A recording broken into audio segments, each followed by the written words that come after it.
Bonsoir tout le monde, j'espère que vous êtes dans la joie et que vous allez bien. On est content de pouvoir se retrouver, parce que ça fait longtemps qu'on ne s'est pas vu pour certains. Amen. Amen. Cachez votre joie.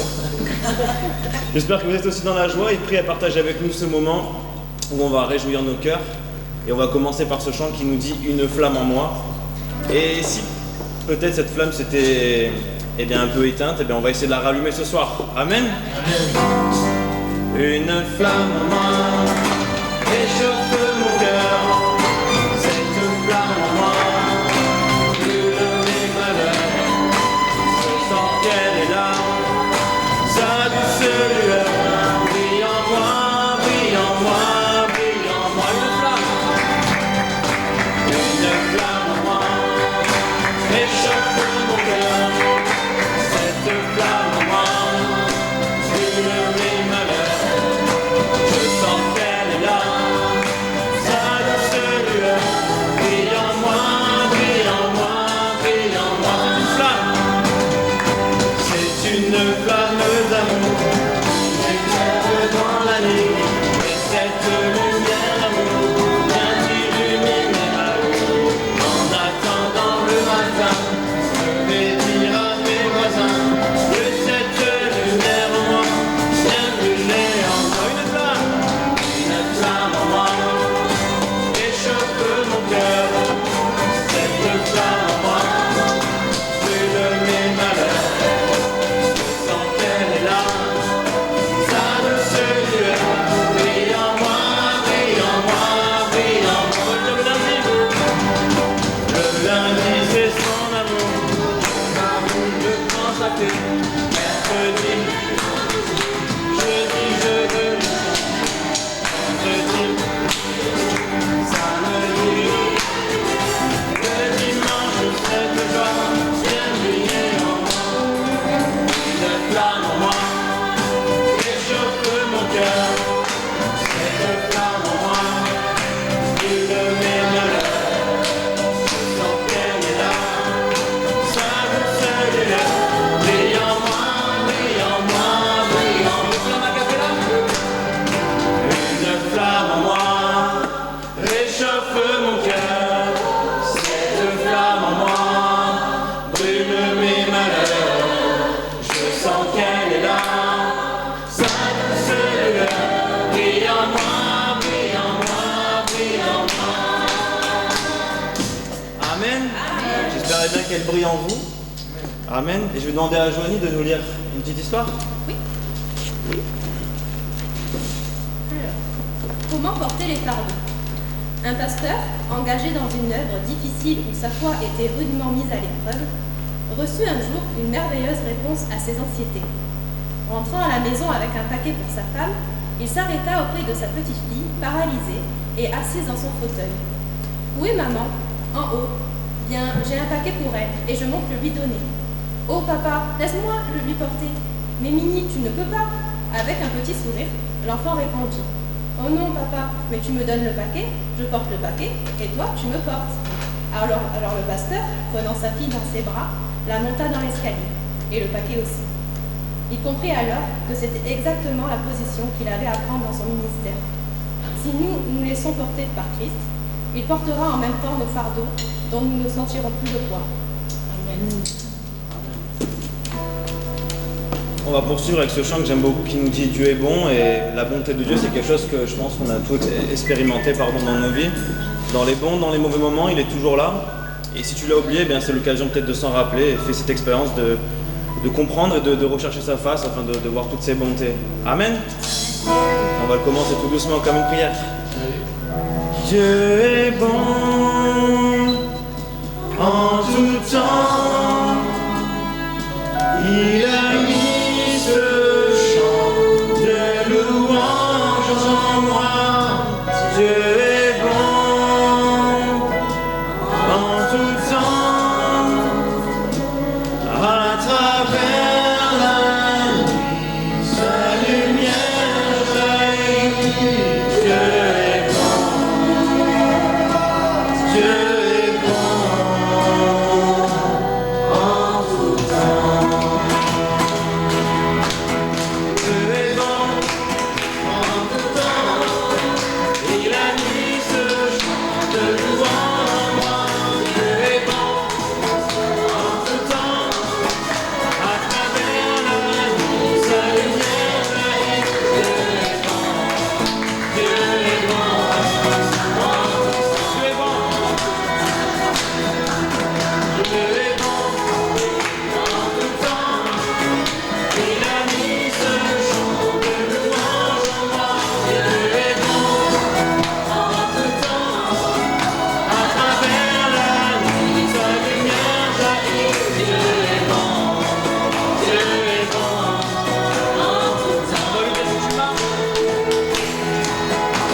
tu marches dans les ténèbres et que l'ombre t'envahit, ne crains pas, il te guide et il te protégera.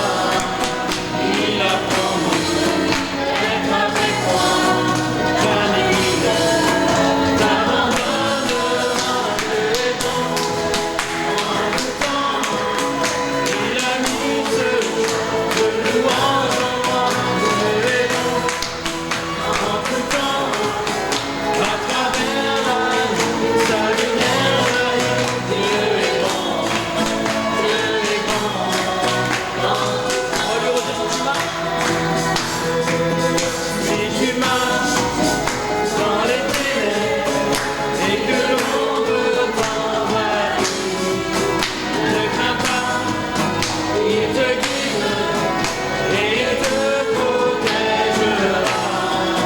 Il a promis d'être avec toi, jamais il ne t'abandonnera. Dieu est bon en tout temps, il a mis ce chant de louange en moi. Dieu est bon en tout temps, à travers la nuit, sa lumière jaillit. Dieu est bon en tout temps.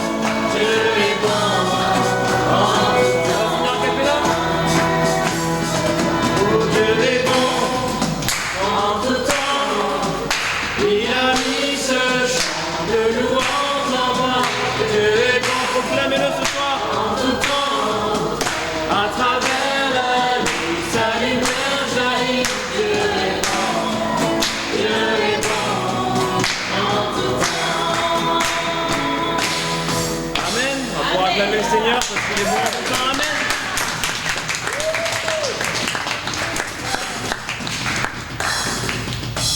Notre batteur est en forme, ça fait plaisir. Voilà, je disais, on va rentrer dans ce moment d'adoration et on va prendre ce cœur qui nous dit approchons-nous du roi. Et c'est vrai que le fait de ce pas de foi, de venir vers Jésus, de s'approcher de lui, eh bien nous avons accès à tellement de choses. Mais si tu veux vivre vraiment la transformation, si tu veux voir des changements dans ta vie, tout simplement, eh bien approche-toi de lui et peut-être mets-le à l'épreuve et tu verras qu'il te répondra d'une manière ou d'une autre. Amen. Approchons-nous du roi.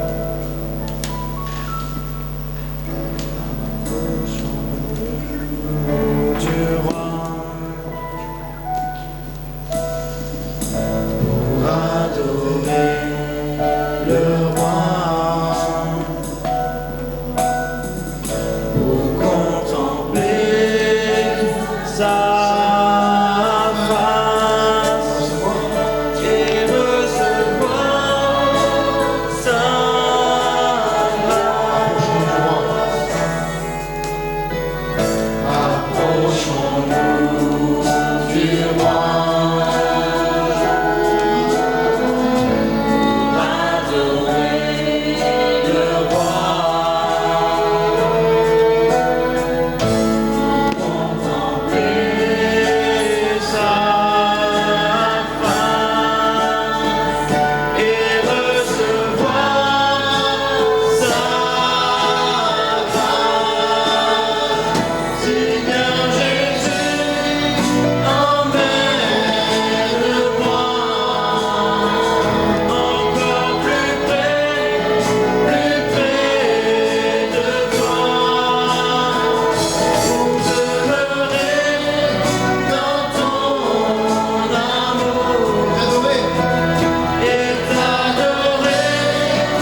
Oh,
C'est vrai, Père, eh bien, qu'il est bon de pouvoir demeurer dans ton amour, qu'il est bon de pouvoir s'approcher tout simplement près de toi, d'un cœur sincère, d'un cœur reconnaissant, afin de vivre ces instants, vivre ces moments que tu as prévus par avance, de toute éternité, Père.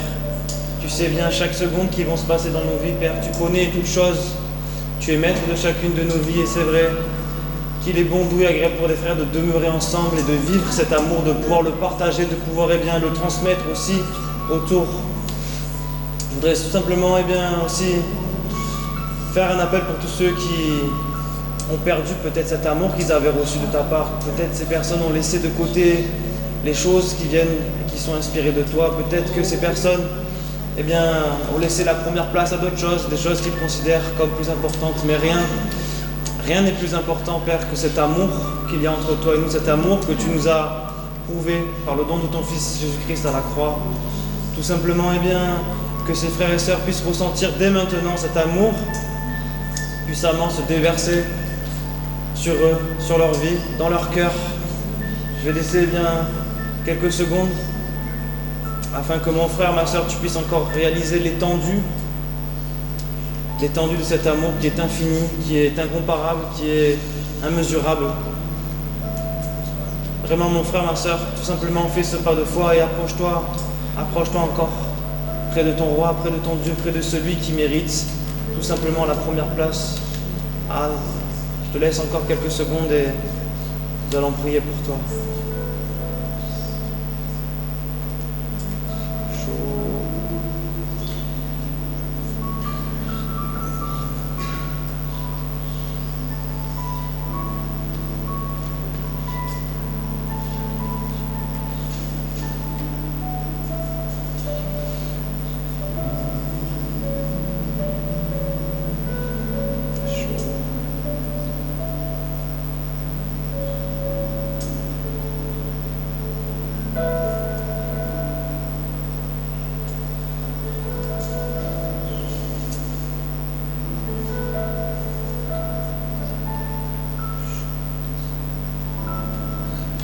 Alléluia, Père éternel, roi des rois, je veux te remettre entre tes mains, mon frère, ma sœur, qui aurait perdu ce feu du premier amour, qui aurait laissé cette flamme, comme on a chanté au début, tout simplement s'éteindre ou s'essouffler. Père, tout simplement, ce que je te demande, c'est que tu puisses ranimer la flamme, que tu puisses faire renaître ce qui autrefois était un grand amour. Père, que tu puisses tout simplement poser ta main, que tu puisses étendre tes bras, leur montrer que tu es là, jour après jour, que tu ne les abandonnes pas, que tu ne leur relâches la main à aucun moment, Père. Tu es puissant, tu es là. Alors vraiment que tu puisses agir tout simplement par l'action de ton esprit, l'action de ta main puissante, cette main qui nous délivre, cette main qui nous libère du poids du péché, du poids de la mort. Père, que tu puisses tout simplement renouveler ton esprit, renouveler l'amour qu'il y a entre toi et eux. Tout simplement, Père, que tu puisses agir et leur montrer, Père, que tu les aimes que tu les aimes d'un amour infini, d'un amour bien qu'on ne comprend peut-être pas. Vraiment, que tu puisses tout simplement agir puissamment, mon roi, qu'ils puissent attester que tu es vivant, qu'ils puissent attester que tu es là, que tu es présent en eux, Père. Et cet amour qu'ils ont reçu, qu'il puisse ne plus s'éteindre, qu'il puisse être un amour éternel, un amour infini, un amour aussi qui va se déverser autour d'eux, dans leur famille, dans leur travail, dans leur entourage, auprès de leurs amis, Père, que cet amour, ils puissent tout simplement le partager, Père, dans le nom puissant de ton Fils Jésus-Christ. Amen.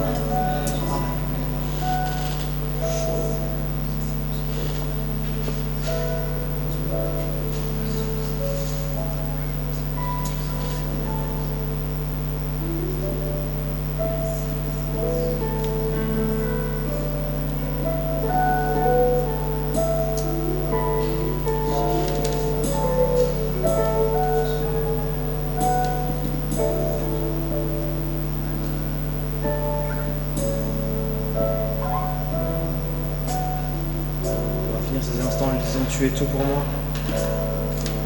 Tu es tout pour moi. Sans toi, je ne peux vivre. Tu es tout pour moi. Garde-moi près de toi.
Voilà, bonsoir. Comme nous l'a dit ce chant, approchons-nous du roi.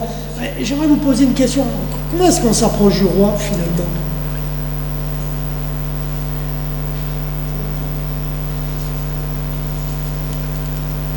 C'est une bonne question.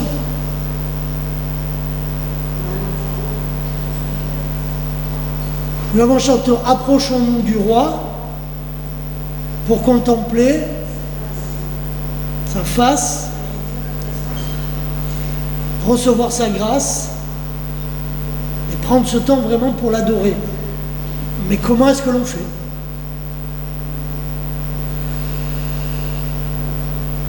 Quel en est le moyen? La prière. C'est quoi la prière?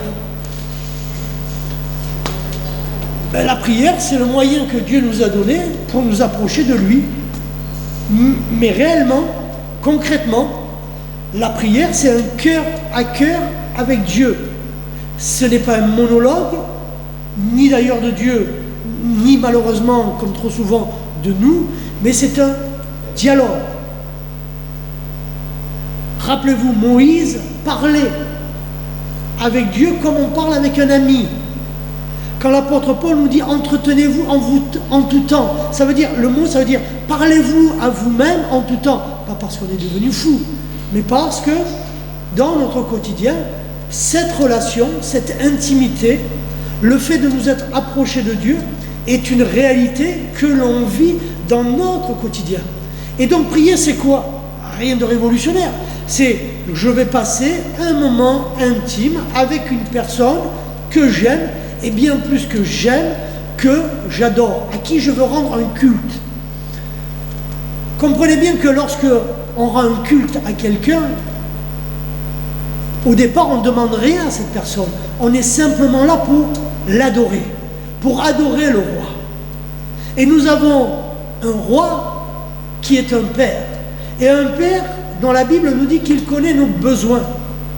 On n'a pas besoin de lui rabâcher nos besoins, on n'a pas besoin sans cesse de lui redire toujours les mêmes choses, mais nous avons besoin de venir importuner notre Dieu pour lui rappeler que nous sommes ses enfants et que nous sommes des enfants reconnaissants, reconnaissants de sa présence, reconnaissance de son action, reconnaissance des bons comme des mauvais jours dans nos vies. En fait, ce que Dieu, et la parole nous le dit, il recherche des adorateurs en esprit et en vérité. Des gens qui viennent lui dire, Seigneur, quelles que soient les circonstances de ma vie, moi je te fais confiance, moi je veux demeurer. Et très souvent, c'est lorsque les épreuves arrivent que cela dévoile notre manière de nous approcher de Dieu. Vous savez, beaucoup de gens s'approchent de Dieu, et c'est ce que je leur disais tout à l'heure dans la louange. Jésus était dans la maison de Marthe et Marie, et pourtant, elles n'ont pas vécu la manière de s'approcher de Jésus de la même manière. L'une a voulu faire par ses moyens, en disant même à Jésus, mais tu dis pas à ma soeur de venir m'aider. Et puis il y avait Marie qui avait choisi le bon parti, qui s'est mis au pied de notre Seigneur Jésus. Et Jésus va même dire à Marthe, il lui dit, mais Marthe, tu t'agites pour peu de choses. Et la Bible nous le dit, nous nous inquiétons souvent pour peu de choses. Nous proclamons d'un côté que nous approchons du roi, que nous avons confiance au roi, mais de l'autre côté, la moindre chose, le moins grain de sable dans nos vies, que ce soit au travail, dans la famille, alors c'est l'inquiétude, c'est Dieu m'a lâché, Dieu m'a abandonné. Nous avons besoin de retrouver, dans le fait de nous approcher de Dieu, par la prière, le fait de retrouver cet état premier de sa présence, à savoir la paix. Demeurer dans sa présence, c'est demeurer dans sa paix. C'est retrouver la joie, l'amour qui nous manquait et l'espérance qui s'attache à cette approche.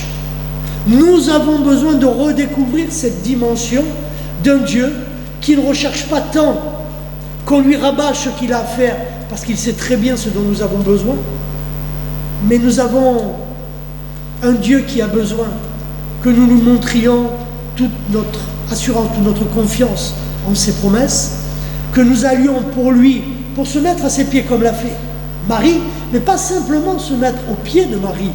Réellement, le fait de nous approcher de Dieu doit nous amener, comme pour son propre Fils Jésus-Christ, à la fois de recevoir la pensée de Dieu, de recevoir ce qu'il attend de nous, mais surtout de rentrer pleinement dans l'action.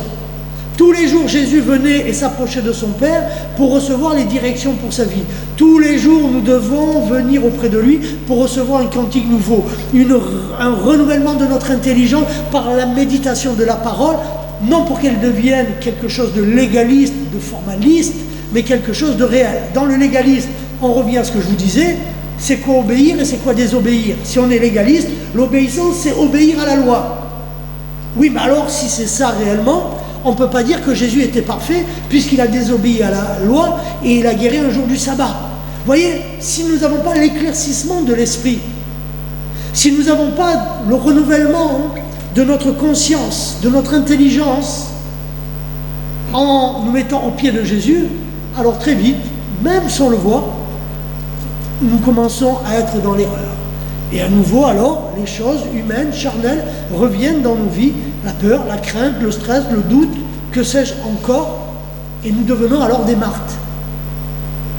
Ça ne veut pas dire que Marthe était plus mauvaise que Marie, pas du tout, puisque quand son frère Lazare est mort, la première qui va venir près de retrouver son Seigneur, notre Seigneur, c'est Marthe, et elle va lui faire une révélation de la compréhension. Pourtant, elle avait compris la Bible. Elle avait compris, mais ce jour-là, elle s'agitait. Et le conseil que Jésus lui a donné, tu t'agites pour peu de choses, l'a amené à comprendre ce que Jésus attendait. Et ce que Dieu attend de nous lorsque nous nous approchons de lui. Venir à ses pieds, lui faire confiance, retrouver la paix, retrouver l'assurance qu'il est là avec nous, pour ensuite rentrer pleinement dans l'action. Prier, c'est agir. Louer, c'est agir. Méditer, c'est encore agir. Aller évangéliser, c'est agir. Faire du bien autour de nous et pratiquer l'hospitalité, c'est encore agir. Nous sommes devenus un peuple qui nous approchons de Dieu, mais qui très souvent restons simplement assis. Et du coup, ça ne crée pas le changement. Nous devons être des Marie, mais nous devons aussi être des Marthe. Et lorsqu'en nous, il y a à la fois Marie et Marthe, alors nous devenons des chrétiens utiles dans son service, remplis de la maturité, non plus agités par les flots, comme un insensé, mais affermis dans les choses de Dieu, pleinement comblés de sa grâce et de son amour. Et j'espère que vous allez vous approcher de votre roi pour vivre pleinement cela et pouvoir l'adorer de tout votre cœur, de toute votre force et de toute votre âme. Que Dieu vous bénisse. Père éternel, fais de nous des Marthes et fais de nous des Maries, mais dans le bon ordre, d'abord des Maries et d'abord des Marthes, afin que nous puissions rentrer pleinement dans ton onction. Nous ne voulons pas seulement recevoir de toi, mais nous voulons aussi émettre, que ce soit comme l'ont si bien fait nos sœurs, dans la louange, que ce soit nos frères qui l'ont fait en étant des leaders charismatiques de ce moment, de recevoir ta parole, de recevoir ta pensée, de vraiment propager par l'action que tu mets en nous par ton esprit, ce vouloir et ce faire pour accomplir pleinement ta volonté. Alors je veux te louer, je veux te bénir. Suscite à travers cette prédication des femmes, des hommes qui ont à cœur de se mettre à ton service. À jamais que la louange, l'honneur et la gloire te soient rendus, Père, dans le merveilleux et puissant nom de ton Fils Jésus-Christ. Amen. Que Dieu vous bénisse et à très bientôt.